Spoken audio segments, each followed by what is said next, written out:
느헤미야 6장 15절로 19절까지 말씀 함께 읽겠습니다. 시작. 성벽 역사가 52일 만인 엘루월 25일에 끝남에 우리의 모든 대적과 주위에 있는 이방 족속들이 이를 듣고 다 두려워하여 크게 낙담하였으니 그들이 우리 하나님께서 이 역사를 이루신 것을 알미니라.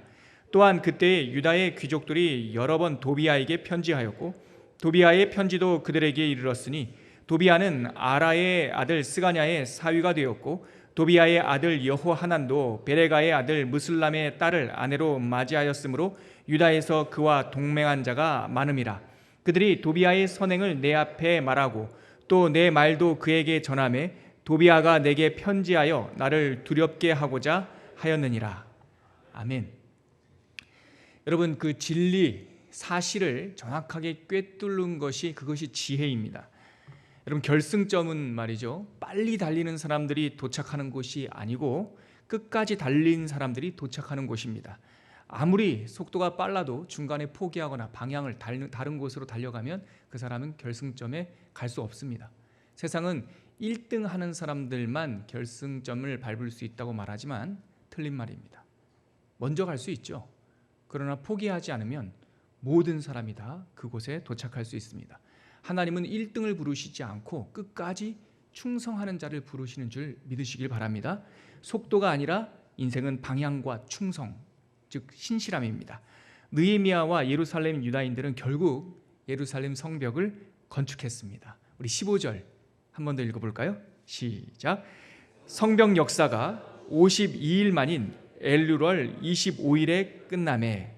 우리가 쓰고 있는 이 서양력, 양력으로는 이 엘루월이 양력 한 8월쯤 됩니다.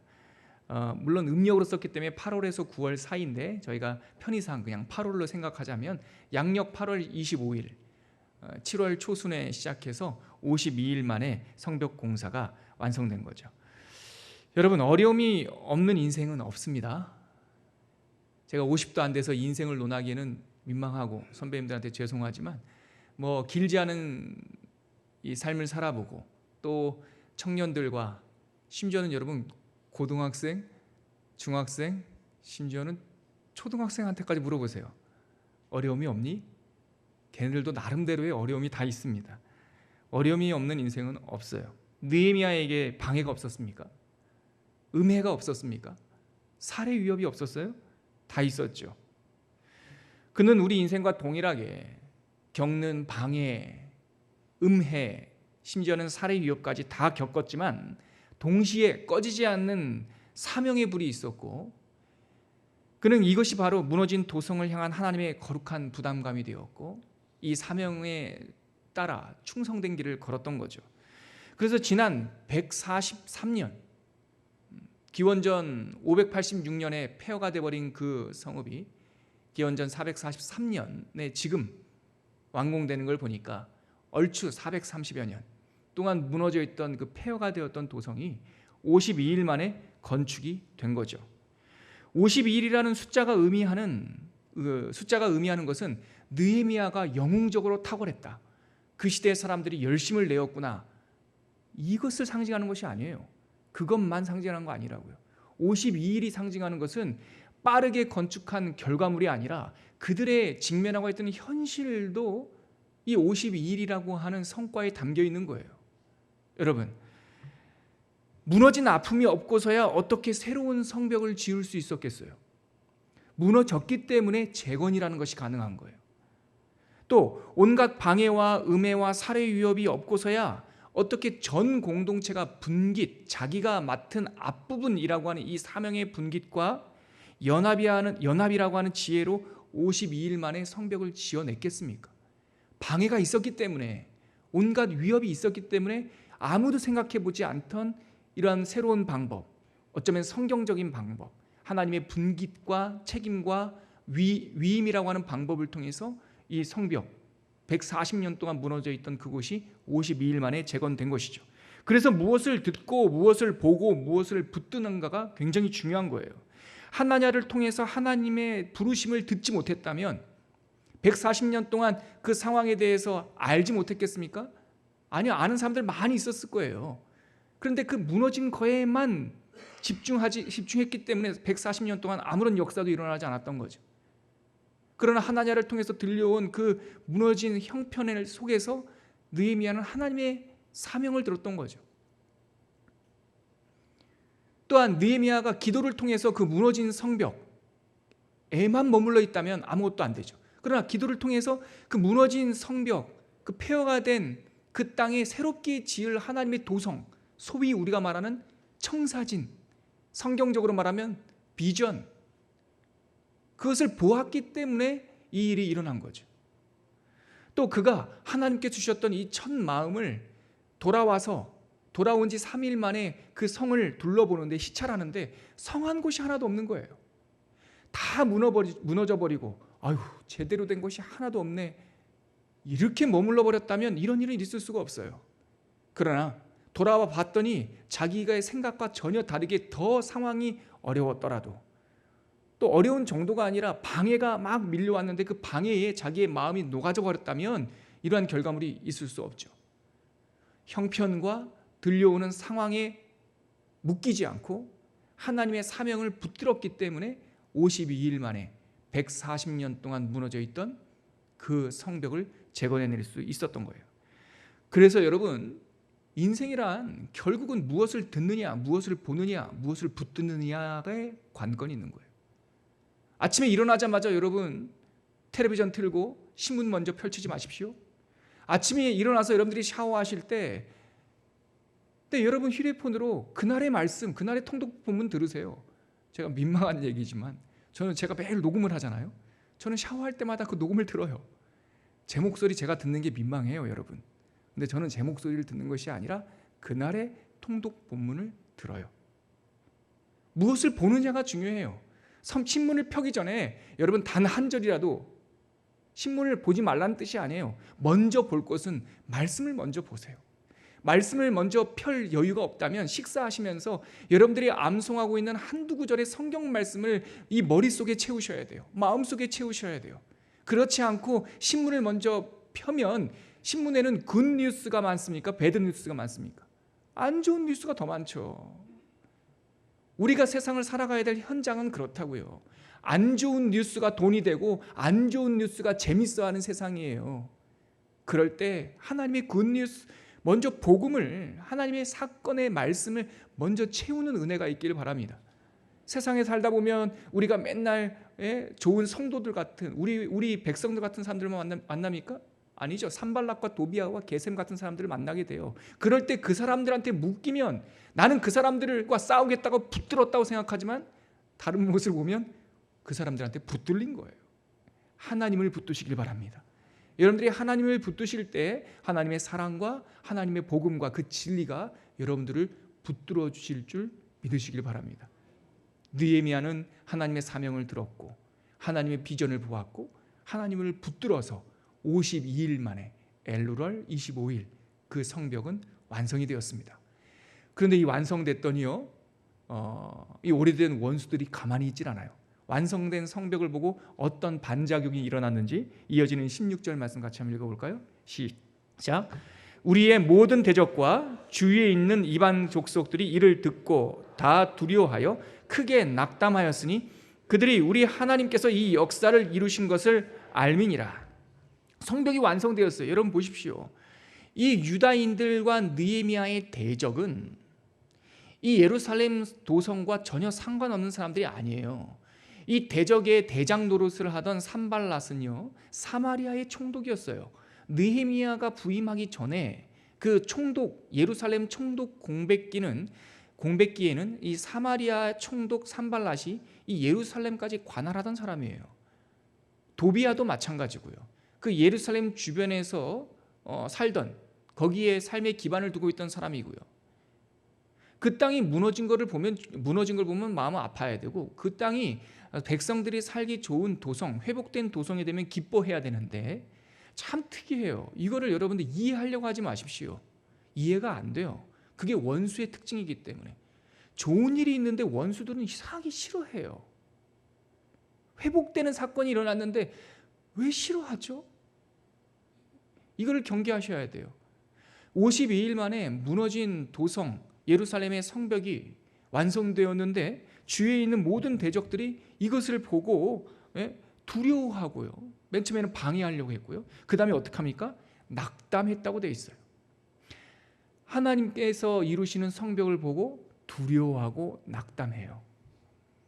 결국 여러분 그러고 보니까 이 산발락과 도비아와 게셈이 지난 52일 동안 느헤미야 지도자를 비롯하여서 백성들에게 시도했던 전략이 뭡니까? 낙담시키는 거였어요. 두려워하게 하는 거였어요. 이 원수들은 끊임없이 우리를 두렵게 만들고 낙담시키려고 만듭니다. 그러나 하나님께서 하신 역사를 보고 오히려 이제는 원수들이 두려워하고 낙담합니다. 이 단순한 상황을, 이 대조적인 상황을 보면서 우리는 또 하나 이 삶의 이치를 깨닫게 되는 거예요. 결국 이 목표점을 향해서 하나님께서 주시는 사명의 그 종착점을 향해서 달려가는 인생의 경주에서 결국 관건은 뭐냐? 누가 먼저 낙담하느냐의 문제인 거예요. 승부처는 여기에 있는 거예요. 아무리 여러 가지 어려움이 있고 상황이 힘든 것이 있어도 우리는 주인 대신 이 사건과 이 인생의 감독 대신 하나님을 믿기 때문에 우리는 낙담할 권리가 없어요. 낙심할 권리가 없다고요. 심리학 교과서에 보면 자기 자신을 가장 핍박하는 존재가 누군지 아세요? 부모님도 아니고 친구도 아니에요. 심리학 교과서에는 자기 자신을 가장 미워하고 자기 자신을 가장 억압하는 사람은 바로 자기 자신이래요. 누가 낙담을 시킵니까? 내가 낙담한 거지요. 결국 사명의 길을 달려갈 때 관건은, 승부의 관건은 낙담하지 않는 거예요. 두려워하지 않는 거예요. 그래서 하나님께서 자꾸 나를 경외해라. 나 주 여호와 하나님을 두려워해라. 왜냐하면 나를 두려워하면, 나를 경외하면 세상이 하나도 두렵지 않은데, 하나님을 두려워하지 않으면, 하나님을 경외하지 않으면 세상 모든 것이 두렵거든요. 하나님을 두려워하시길 바랍니다. 낙담하지 말기 바랍니다. 그러면 하나님께서 일을 이루십니다. 이들이, 원수들이 낙담한 이유가 뭐예요? 16절 하반절에 나오잖아요. 그들이 우리 하나님께서 이 역사를 이루신 것을 뭐함이라? 알미라. 하나님께서 이루신 역사를 보고 그들은 낙담하고, 하나님께서 역사하시는 그것을 우리가 비전으로 봤기 때문에 우리는 어떠한 상황에도 낙담하지 않습니다. 이게 복음의 원리예요, 여러분. 고린도전서에 보면은 이 복음이라고 하는 것, 십자가의 도라고 하는 것이 멸망당하는 그들에게는 부끄러운 것이에요. 그러나 구원을 받는 우리들에게는 뭐예요? 하나님의 능력이에요. 베드로전서 2장에 보면 또 무슨 말씀이 있습니까? 이 예수 그리스도라고 하는 이 반석은 믿지 않는 그들에게는 스캔달론, 걸려 넘어지는 돌이에요. 그러나 우리들에게는 이 예수 그리스도가 뭐예요? 모퉁이 돌이 되고 반석이 되는 거예요. 와, 이게 복음의 핵심이자 진리인 거죠. 우리가 하나님께서 하시는 역사를 보고 힘을 얻고 하나님을 믿음으로 하나님께서 주시는 이 격려를 받는다면 우리는 하나님의 편인 거죠.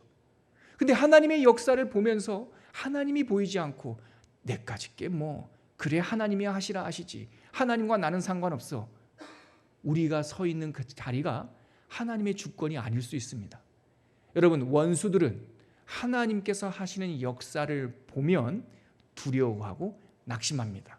그러나 우리 같은 하나님의 사람들은 하나님이 하시는 그 역사를 보면 주님께 멸관을 드리며 주님만 영광 받으시라고 하고 우리는 힘을 얻고 우리는 마음에 꽃이 피게 되는 것이죠. 지금 그 역사가 일어난 거예요. 자, 그런데 여러분, 하나 더 명심해야 될 것이 있습니다. 마지막 날에 원수의 머리되는 사망이 결박되기 전까지 이 마귀들은, 제가 첫 시간에 말씀드렸죠, 똑똑한 것 같진 않은데 어떤 특징이 있더라? 끈질기더라. 결코 포기하지 않습니다. 낙담하는데요, 이 사람이 산발랏은 낙담했어요. 그 옆에 있던 도비아가 또 곰팡이처럼 싹 퍼져나갑니다. 마귀의 잔재들, 귀신들, 주변에 줄다리기 하던 사람들, 줄타기 하던 이 도비아가 어떤 일을 하는지 이어지는 17절과 18절 같이 한번 읽어볼까요? 시작. 또한 그때에 유다의 귀족들이 여러 번 도비아에게 편지하였고 도비아의 편지도 그들에게 이르렀으니 도비아는 아라의 아들 스가냐의 사유가 되었고 도비아의 아들 여호하난도 베레가의 아들 무슬람의 딸을 아내로 맞이하였으므로 유다에서 그와 동맹한 자가 많음이라. 여러분, 산발랏이 낙담하고 큰 세력이 결박된 다음에 17절과 18절에 보면 그 주변에 있었던 도비야, 암몬 사람 도비야 이야기가 나옵니다. 이 도비야라는 사람이 어떤 사람이냐? 이 산발랏, 사마리아 총독 산발랏과 새로 부임한 느헤미야 사이에서 계속 줄타기했던 사람이에요. 처음에는 산발랏이 강하죠. 기득권자니까. 그래서 거기에 이렇게 붙어있던 사람입니다. 그런데 결국은 하나님의 역사가 일어나는 걸 보면서 이제는 느헤미야에게 줄타는 듯하지만 사실은 그것이 아니라 포도원을 허는 작은 여우처럼 이스라엘, 유다 공동체에 침투하게 됩니다. 도비아의 입장에서 보면은 자기가 살기 위한 방법이었지만 그 자기가 살기 위한 방법을 덥석 승리의 전유물인 양, 승리의 결과물인 양, 그것을 덥석 무는 유다 귀족들을 보니까 그것 때문에 악한 죄가 공동체 안에 침투하게 되죠. 성경에는 이런 원리가 너무나 많습니다. 사울은 블레셋, 아말렉과의 전쟁에서 승리했지만 그가 하나님을 잃어버리니까 그 승리의 전리품, 포로와 또한 귀한 소와 양과 그리고 금은부와 때문에 사울은 넘어졌습니다. 엘리야는 바알과 아세라라고 하는 850명, 다시 말해서 그 원수의 본진을 쳤다고 생각했지만 남아있는 이세벨의 위협을 듣고 영적 침체에 빠졌습니다. 유다 사람들은 하나님의 성벽을 건축하겠다라고 하는 하나님의 일을 했지만 그 사이에 교묘하게 들어온 이 도비야라는 사람 때문에 공동체에 균열이 가기 시작했어요.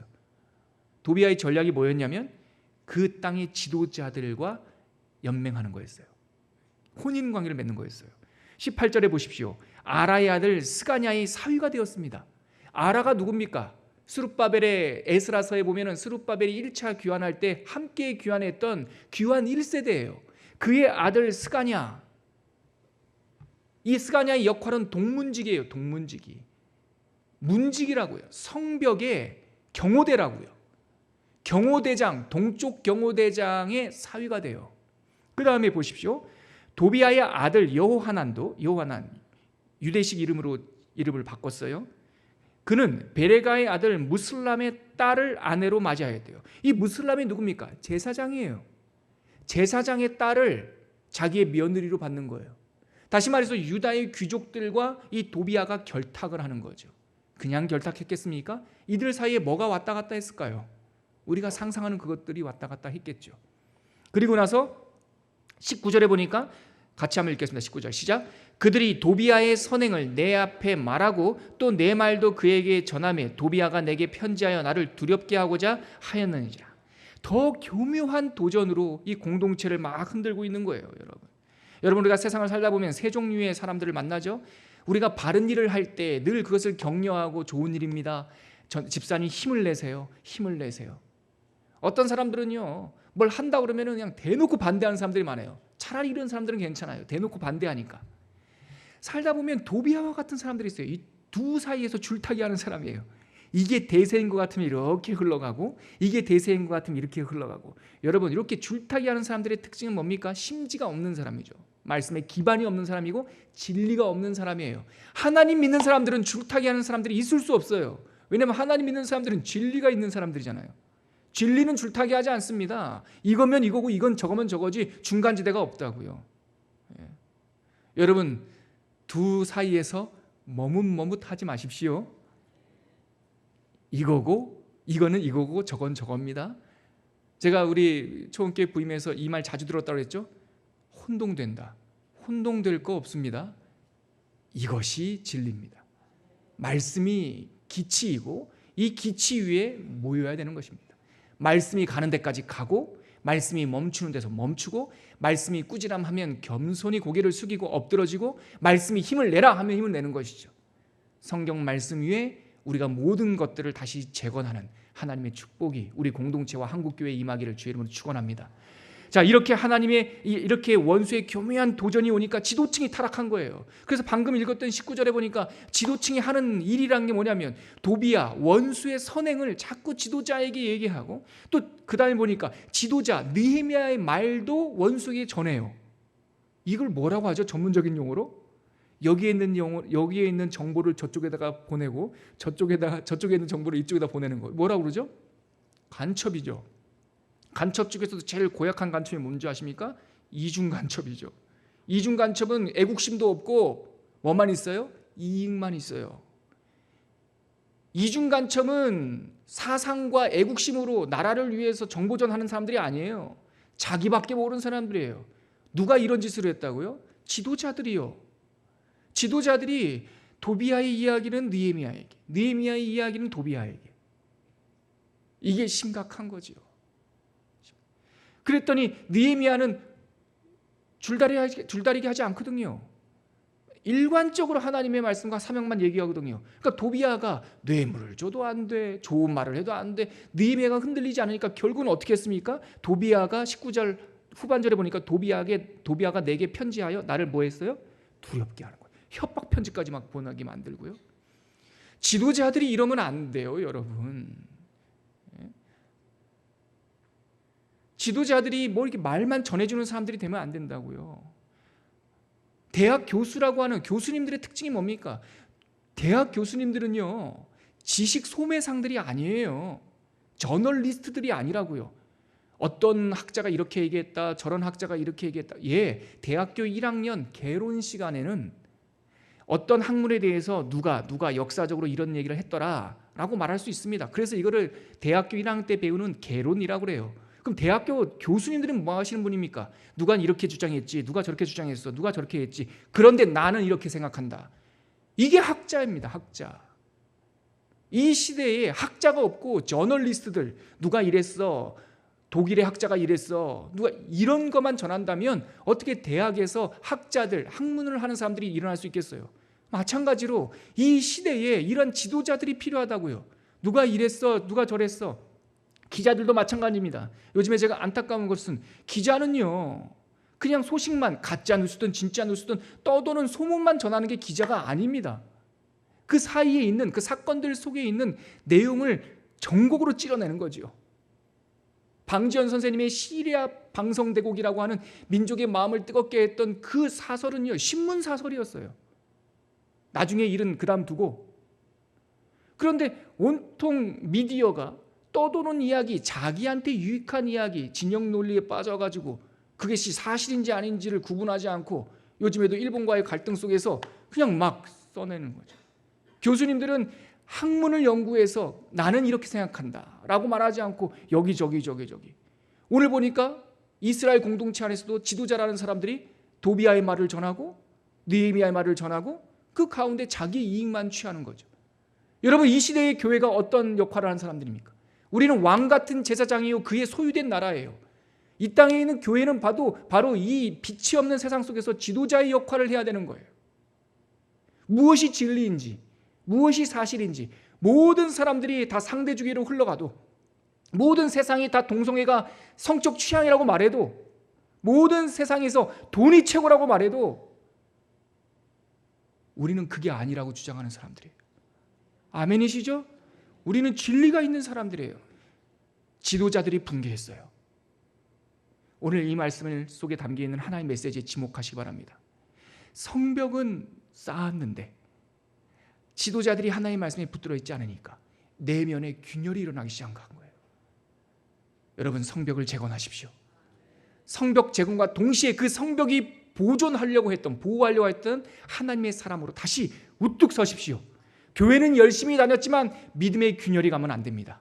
사역은 열심히 했지만 하나님의 사랑은 균열이 가면 안 됩니다. 하나님의 나라와 자기의 신앙, 교회와 믿음, 교회와 삶, 이 모든 것들이 어떤 것도 무너지지 않고 하나님의 말씀 위에 균형 잡히게 재건되고 회복되는 은혜가 저와 여러분, 그리고 우리 한국교회와 열방의 교회들에게 임하기를 주님의 이름으로 축복합니다. 같이 기도하겠습니다. 이 말씀 붙잡고 기도할 때 하나님의 일을 보며 두려워하지 않게 하여 주시옵소서.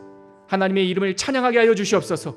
더 교묘한 원수의 도전 가운데 이 담을 허무는 작은 여우를 붙잡을 수 있도록 우리에게 용기를 허락하여 주시옵소서. 지도층의 타락을 보면서 하나님, 내가 작은 몸이지만 이 시대에 진리를 소유한 지도자로 하나님의 사람으로 세워주셨습니다. 진리를 붙잡고 진리가 승리하다는 것을 삶으로 살아내는 하나님의 교회들이 되게 하여 주시옵소서. 이렇게 한번 기도하겠습니다. 하나님 아버지, 은혜 감사합니다. 오늘 말씀을 통해서 하나님께서 우리를 회복하시는, 하나님께서 이루신 그 사역을 우리가 보았고, 여러 가지 어려움과 환경 속에서 하나님의 열심으로 예루살렘 성벽이 재건되는 모습을 목격했습니다. 그럼에도 불구하고 우리가 사명에 붙들리지 아니하면 우리들의 마음과 우리들의 믿음이 흔들리고 균열이 일어나는 이 지도층의 타락 또한 목격했사오니, 하나님 아버지, 우리 내면에 있는 하나님 믿음의 성벽이 다시 한번 재건되게 하여 주시옵시고, 하나님의 교회가 재건되게 하여 주시옵시고, 이 땅의 교회들과 이 땅의 하나님의 백성들이 다시금 하나님의 그 사명 안에 붙들려서 하나님 든든하게 회복되는 역사들이 일어나게 하여 주시옵소서. 성벽을 세웠지만 동시에 내면에 균열이 일어났습니다. 주님, 선줄로 생각하는 자는 넘어질까 조심해라. 끝까지 견디는 자는 구원을 얻으리라. 이 말씀이 다시 한번 가슴에 새겨지는 아침이 되게 하여 주시옵시고, 우리가 겉으로는 성공한 것처럼 보이지만 내면이 무너지는 이런 미련한 사람 되지 않도록 도와주셔서, 우리가 하루하루 예배를 드리면서 우리의 마음속에 사랑도 회복되게 하여 주시고, 큰 믿음도 회복되게 하여 주시고, 하나님을 향한 믿음이 더욱더 견고하게 재건될 수 있도록 은혜 베풀어 주시옵소서.